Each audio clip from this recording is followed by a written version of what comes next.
দশম শ্রেণীর ভৌত বিজ্ঞান ক্লাসে আবার সবাইকে স্বাগত। আজকে আমরা আলোচনা করব তড়িৎ বিভব এবং বিভব প্রভেদ সম্পর্কে। তাহলে এই সম্পর্কে আলোচনা করতে গেলে প্রথমে আমাদের বুঝতে হবে তড়িৎ ক্ষেত্র কাকে বলে। এসব আমরা বুঝে নিই তড়িৎ ক্ষেত্র বলতে কি বোঝায়। তড়িৎ ক্ষেত্র কোন একটা তড়িৎ আধান তার চারপাশে যতদূর পর্যন্ত তার আকর্ষণ বা বিকর্ষণ বল প্রয়োগ করতে পারে সেটা হলো ওই আধানের তড়িৎ ক্ষেত্র। ঠিক আছে, ধরা যাক একটা পজিটিভ আধান রাখা আছে, তার থেকে কিছুটা দূরে এই একটা বিন্দু ও। ঠিক আছে, এবার আমরা আরেকটা পজিটিভ আধানকে অনেক দূর থেকে, তার মানে এর তড়িৎ ক্ষেত্রের বাইরে থেকে এই বিন্দুতে এনে বসাতে চাইছি। তাহলে যতই আমরা এই বিন্দুর কাছাকাছি আনবো, মানে এই আরেকটা পজিটিভ আধানের কাছাকাছি আনবো, ততই আমরা বেশি বিকর্ষণ বল অনুভব করব। তাহলে আমাকে এই আধানটাকে এই বিন্দু অবধি আনতে হলে এই বিকর্ষণ বলের বিরুদ্ধে কাজ করতে হবে, এবং এই কাজ করার ফলে এর মধ্যে কিছুটা তড়িৎ স্থিতিশক্তি সঞ্চিত হবে। তাহলে কি বললাম, এই পজিটিভ আধানকে এখানে এনে বসাতে হলে কিছুটা কাজ করতে হবে। এই যে কার্য, এটাকে আমরা পজিটিভ ধরি, যেটা আমাদের বাইরে থেকে করতে হয়েছে, কেননা এখানে বিকর্ষণ বলের বাধা অতিক্রম করতে হয়েছে। ঠিক আছে, একই রকম ভাবে ধরো আরেকটা বিন্দু পি, এই বিন্দুতে আমি একটা নেগেটিভ আধানকে আনতে চাইছি। এবার এই তড়িৎ ক্ষেত্রটা তো পজিটিভ তড়িৎ দিয়ে তৈরি হয়েছে, কাজে এই নেগেটিভ আধান যখন এদিকে আসবে তখন এই পজিটিভ আধান একে আকর্ষণ করতে থাকবে। তাহলে আমাদের আর বাইরে থেকে কিছু কাজ করবার দরকার নেই, এখানে কাজ করবে এই পজিটিভ আধানটা। তাহলে এখানে এই নেগেটিভ আধানকে নিয়ে আসার সময় এই পজিটিভ আধান যে কাজ করবে সেই কার্যটাকে আমরা নেগেটিভ কার্য বলি। ঠিক আছে, তাহলে এখানে আমরা বাইরে থেকে কাজ করতে হয়েছিল বলে এটা পজিটিভ কার্য, আর এখানে আধান নিজেই কাজ করেছে ওকে টেনে আনার জন্য, তাকে আমরা বলছি নেগেটিভ কার্য। ঠিক আছে, এই ধারণা থেকে আমরা এবার তড়িৎ বিভবের সংজ্ঞা দেব। তাহলে তড়িৎ বিভব কি বলছি ভালো করে শোনো, এই সংজ্ঞা যে কোনো বইতেই আছে। কোনো একটা একক ধনাত্মক আধানকে অসীম দূরত্ব থেকে কোনো তড়িৎ ক্ষেত্রের মধ্যে একটা বিন্দুতে এনে রাখতে হলে যে পরিমাণ কাজ করতে হবে সেই কাজটাকেই বলা হবে ওই বিন্দুর তড়িৎ বিভব। ধরা যাক আমরা প্লাস কিউ এই পরিমাণ আধানকে কোনো একটা বিন্দু ও বিন্দু, এই বিন্দুতে এনে বসানোর জন্য আমাদের কৃতকার্য হলো ডাব্লিউ। ঠিক আছে, তাহলে প্লাস ওয়ান, তার মানে একক ধনাত্মক আধানকে ওই বিন্দুতে এনে বসাতে হলে কৃতকার্য হতো ডাব্লিউ বাই কিউ। তাহলে এই ডাব্লিউ বাই কিউটাই হলো এই বিন্দুর বিভব, এবং এটাকে আমরা ভি দিয়ে প্রকাশ করি। ঠিক আছে, তাহলে এখান থেকে একটা জিনিস দেখো, তড়িৎ বিভব এটা কি, এটা হলো কার্য, আর এটা কি, এটা হলো আধান। আধান এবং কার্য দুটোই কিন্তু স্কেলার রাশি, সেই জন্য ভিও একটা স্কেলার রাশি।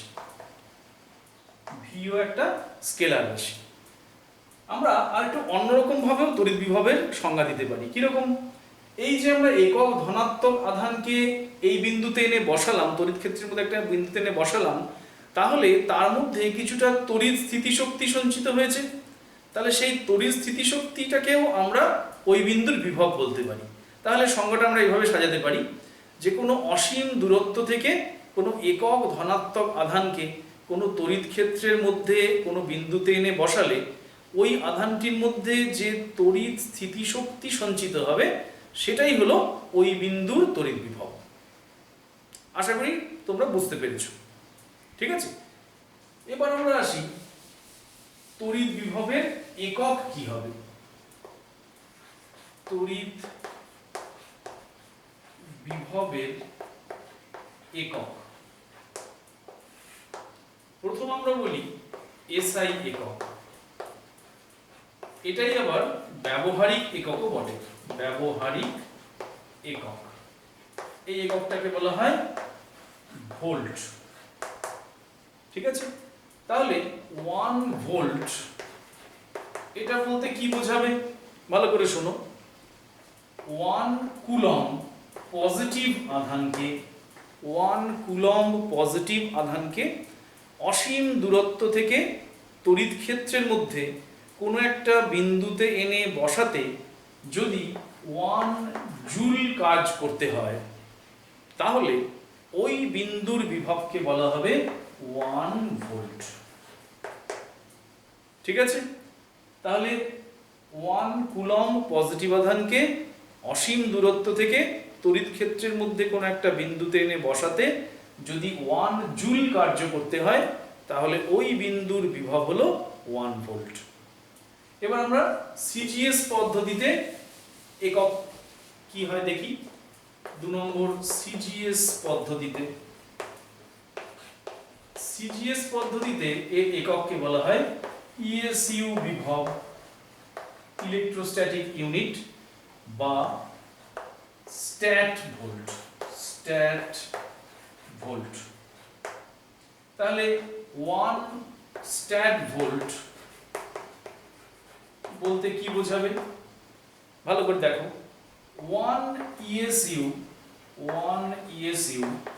পজিটিভ আধানকে অসীম দূরত্ব থেকে তড়িৎ ক্ষেত্রের মধ্যে কোনো একটা বিন্দুতে এনে বসাতে যদি 1 আর্গ কাজ করতে হয়, তাহলে ওই বিন্দুর তড়িৎ বিভবকে বলা হবে 1 স্ট্যাট ভোল্ট। ঠিক আছে, তাহলে এসআই পদ্ধতিতে আর সিজিএস পদ্ধতিতে আমরা একক তড়িৎ বিভবের সংজ্ঞা দিতে পারলাম। এবার আমরা আসব বিভব পার্থক্য কাকে বলে। বিভব পার্থক্য, দেখো দুটো বিন্দু, এ একটা বিন্দু আর বি একটা বিন্দু। এ বিন্দুর তড়িৎ বিভব ধরা যাক VA এবং বি বিন্দুর তড়িৎ বিভব ধরা যাক VB। ঠিক আছে, এবার এই এ বিন্দু থেকে বি বিন্দুতে প্লাস কিউ আধানকে নিয়ে আসতে কাজ করতে হচ্ছে W। আচ্ছা, একটা জিনিস ভাবো তো, এই প্লাস কিউ চার্জকে এই বিন্দু থেকে এই বিন্দুতে নিয়ে যেতে হলে কাজ কেন করতে হচ্ছে খুব ভালো করে বোঝো। ধরো যদি ভি বিন্দুতে ভি বিন্দুটা নেগেটিভ আধানগ্রস্ত হয়, তাহলে বা ভি বিন্দুতে যদি নেগেটিভ চার্জ থাকে, তাহলে এটা কিউ এই আধানটাকে আকর্ষণ করবে। আর উল্টো দিকে এটা যদি পজিটিভ চার্জ হয় বি বিন্দুটা, তাহলে একে ওদিকে নিয়ে যেতে হলে বিকর্ষণ বলের বিরুদ্ধে কাজ করতে হবে। তাহলে এই বিন্দু থেকে এই বিন্দুতে নিয়ে যেতে কাজ করা হচ্ছে, এটা বললে বুঝবে যে এদিকের বিন্দুটা নিশ্চয়ই নেগেটিভ বিভবে আছে, এই দিকের বিন্দুটা নিশ্চয়ই পজিটিভ বিভবে আছে। ঠিক আছে, যাই হোক এই প্রসঙ্গে আমরা আবার পরে আসবো। তাহলে এখান থেকে এখানে নিয়ে যেতে হলে যদি কাজ হয় W, তাহলে কি বললাম, কিউ আধানকে নিয়ে যেতে কাজ হলো W, তাহলে একক ধনাত্মক আধানকে নিয়ে যেতে কাজ হতো W/Q। তাহলে এ বিন্দু থেকে বি বিন্দুতে একক ধনাত্মক আধানকে নিয়ে যেতে কৃতকার্য হচ্ছে W/Q। তাহলে এটাই হলো দুটো বিন্দুর মধ্যে বিভব প্রভেদ। এখানে একটু বলে রাখি, যে বিন্দুটা পজিটিভ এটাকে আমরা ধরি উচ্চ বিভব, আর যে বিন্দুটা নেগেটিভ হয়ে আছে তাকে আমরা বলি নিম্ন বিভব। ঠিক আছে, তাহলে এই দুটো বিন্দুর মধ্যে যদি তুমি তার দিয়ে জুড়ে দাও, তাহলে এইদিকে নেগেটিভ চার্জ বেশি আছে মানে ইলেকট্রন বেশি আছে, তাহলে এই বিন্দু থেকে এই বিন্দুর দিকে ইলেকট্রন প্রবাহ হবে। ঠিক আছে, তো পরে আমরা জানবো যে তড়িৎ প্রবাহের অভিমুখ হচ্ছে ইলেকট্রন প্রবাহের বিপরীত দিকে, তাহলে তড়িৎ প্রবাহের অভিমুখ হবে এই দিকে। এখানে উল্লেখ করলাম এই জন্য, একটা জিনিস মাথায় ঢুকিয়ে দেওয়ার জন্য, তাহলে তড়িৎ প্রবাহ হয় উচ্চ বিভব থেকে নিম্ন বিভবের দিকে। তাহলে দুটো বিন্দুর মধ্যে বিভব পার্থক্য থাকলে উচ্চ বিভব থেকে নিম্ন বিভবের দিকে তড়িৎ প্রবাহ হয়, আর নিম্ন বিভব থেকে উচ্চ বিভবের দিকে ইলেকট্রনের প্রবাহ হয়। আশা করি বুঝতে পারবে। এবার এই যে বিভব প্রভেদ, এই বিভব প্রভেদের এককও কিন্তু ভোল্ট। ঠিক আছে, তাহলে আমরা এবার আসবো 1 ভোল্ট বিভব প্রভেদ বলতে কি বোঝায়। 1 ভোল্ট বিভব প্রভেদ বললে কি বোঝাবে, ভালো করে শোনো। 1 কুলম্ব পজিটিভ আধানকে যদি একটা বিন্দু থেকে আরেকটা বিন্দুতে নিয়ে যাওয়ার সময় 1 জুল কাজ করতে হয়, তাহলে এই দুটো বিন্দুর মধ্যে বিভব প্রভেদ হলো 1 ভোল্ট। আবার বলছি, ধরা যাক এ বিন্দু এটা, বি বিন্দু এটা। এ বিন্দু থেকে বি বিন্দুতে 1 কুলম্ব পজিটিভ তড়িতাধানকে নিয়ে যেতে যদি 1 জুল কাজ করতে হয়, তাহলে এ বিন্দু আর বি বিন্দুর মধ্যে বিভবের পার্থক্য হলো 1 ভোল্ট। ঠিক আছে, বোঝা গেছে? এবার আরেকটা শব্দ তোমরা শিখবে, সেটা হলো ইলেকট্রন ভোল্ট। ইলেকট্রন ভোল্ট, এটাকে সংক্ষেপে লেখা হয় ইভি। ধরা যাক দুটো বিন্দুর মধ্যে বিভব পার্থক্য হলো 1 ভোল্ট। ঠিক আছে, তাহলে একটা ইলেকট্রনকে এই বিন্দু থেকে এই বিন্দুতে নিয়ে যেতে হলে যে কাজ করতে হবে সেটাকেই বলা হয় 1 ইলেকট্রন ভোল্ট। তাহলে 1 ইলেকট্রন ভোল্ট ইকুয়াল টু, ইলেকট্রনের আধান কত? 1.6 × 10⁻⁻19 কুলম্ব ইনটু 1 ভোল্ট। তাহলে এই পরিমাণ কাজ করতে হয় একটা ইলেকট্রনকে 1 ভোল্ট বিভব পার্থক্যের মধ্য দিয়ে নিয়ে যেতে হলে।